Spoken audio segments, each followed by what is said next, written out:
La parole d'un gouvernement a un côté magique, car d'ordinaire, pour un dirigeant, dire c'est faire.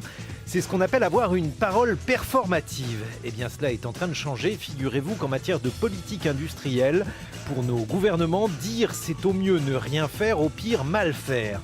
Dernier exemple en date, l'étrange feuilleton Alstom où notre gouvernement a pris parti pour l'offre de l'entreprise allemande Siemens contre celle formulée par l'américain General Electric. Une vraie bonne nouvelle pour General Electric puisque c'est lui qui est en train de l'emporter. Il y a 3 semaines, notre gouvernement, toujours lui, avait pris fait et cause pour Bouygues dans le rachat de SFR.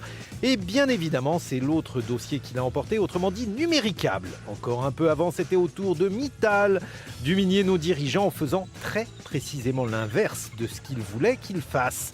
En somme, tout se passe comme si en matière industrielle, le gouvernement développait une politique d'impuissance, montrer qu'il ne pèse plus rien sur les logiques économiques, qu'il a le migou, l'ashkoumoun, bref, la malchance de son côté. Certains pays ont des politiques industrielles volontaristes, d'autres sont attentistes, la nôtre est masochiste. L'Élysée doit aimer se faire marcher dessus par le CAC 40 dominé par les PDG et humilié par les actionnaires. Sinon, comment expliquer que ses ministres aient préféré des licenciements effectués par Siemens à des délocalisations signées General Electric? Comment expliquer cette volonté de démontrer au monde entier que le pouvoir n'a plus de pouvoir? Comme le disait Sioran, ce n'est pas la peur d'entreprendre, c'est la peur de réussir qui explique plus d'un échec.